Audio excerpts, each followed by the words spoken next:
छत्तीसगढ़ की राजधानी रायपुर के जिला तिल्दा क्षेत्र में गर्मी के पूर्व दौरे में ही लोग पेयजल की विकट समस्या से जूझ रहे हैं। यही नहीं, यह समस्या अनवरत काफी लंबे अरसे से देखा जा रहा है, जिसके चलते कॉलोनी वासियों का गुस्सा फूट पड़ा और वे प्रबंध व्यवस्था के खिलाफ उग्र प्रदर्शन करते हुए भड़ास निकाला है। मामला तिल्दा क्षेत्र के हाउसिंग बोर्ड कॉलोनी कोहका का है, जहां बताया जा रहा है कि हाउसिंग बोर्ड कॉलोनी के रहवासी काफी लंबे समय से पानी आपूर्ति की समस्या से जूझ रहे हैं और अब उनका सब्र का बांध टूट गया है, जिसके चलते कॉलोनी वासियों ने हाउसिंग बोर्ड प्रबंधन के खिलाफ विरोध का बिगुल फूंकते हुए पानी का बर्तन लेकर प्रदर्शन किया है।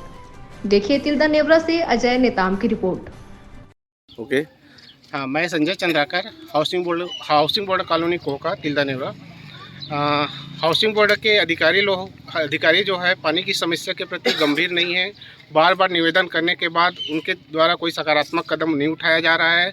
पानी की गंभीर समस्या से निजात पाने के लिए आज हम लोग यहाँ उग्र प्रदर्शन कर रहे हैं।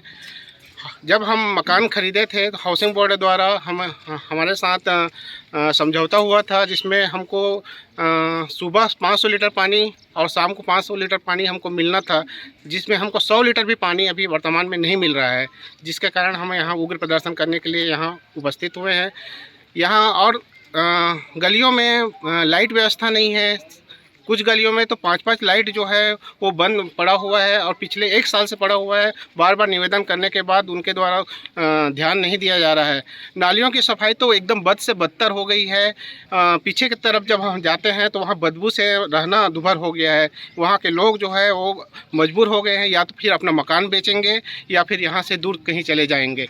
मैं अधिकारियों से निवेदन करूंगा कि यहाँ की सफाई व्यवस्था में भी ध्यान दें, लाइटिंग व्यवस्था में ध्यान दें, पानी की व्यवस्था में ध्यान दें। ये अभी तो गर्मी अभी शुरू हुई है और अभी पानी की आप लोग को इतने दिक्कत हो गई है, तो इसमें आप लोगों का क्या राय है? इसमें आपकी कितने साल से नहीं आ रहा है पानी यहाँ पे? पानी की समस्या सर सबसे ज़्यादा गर्मी के दिनों में होती है। 5 महीने पानी की एकदम गंभीर समस्या है ना। और अभी तो पानी मतलब गर्मी आया नहीं है और उनसे हम बार बार निवेदन कर रहे हैं। कल भी बात हुई है उनसे, है ना, ई साहब से भी बात हुई है, ए साहब से भी बात हुई है।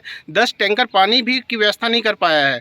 हम सुबह 10 टैंकर पानी और शाम की 10 टैंकर पानी की व्यवस्था करने के लिए बोला गया है, लेकिन उनके द्वारा अभी तक ना 1 टैंकर भी पानी की व्यवस्था नहीं किया गया है। ये परेशानी आपको कितने साल से हो रही है? पूरे 1 साल से हम लोग उग्र प्रदर्शन कर रहे हैं, लेकिन उनके अभी 1 साल से हो रहा है आप लोग को परेशानी? 1 साल से एकदम गंभीर समस्या हो गई है। पिछले 5 साल से 3 साल से तो समस्या है ही, लेकिन इस 1 साल से बहुत ज़्यादा गंभीर समस्या हो रही है। ठीक है। आपको हाउसिंग बोर्ड कॉलोनी में कितने सालों से परेशानी हो रही है पानी की? हाउसिंग बोर्ड कॉलोनी में हम लोग शुरू से यहाँ पर रह रहे हैं। शुरुआत मकान हम लोग क्रय किए हैं और जब से हम लोग यहाँ पर रह रहे हैं, निवास कर रहे हैं, तब से मार्च मध्य से लेकर के जून प्रथम सप्ताह तक पानी की गंभीर समस्या बनी रहती है। पानी की समस्या के सकारात्मक प्रयास नवसृजन जन कल्याण समिति की ओर से की जाती है, लेकिन हाउसिंग बोर्ड कार्यालय के उदासीनता के कारण जो व्यवस्था नवसृजन समिति बनाती है वह व्यवस्था भी पैसों के अभाव में अपूर्ण हो जाता है। कॉलोनी वासी 350 रुपया प्रति माह नियमित रूप से भुगतान कर रहे हैं, लेकिन पता नहीं हाउसिंग बोर्ड कार्यालय इन पैसों को क्या करती है। कॉलोनी की बुनियादी सुविधाएं जो उनको मिलना चाहिए वो भी उसको उपलब्ध नहीं हो पाती है।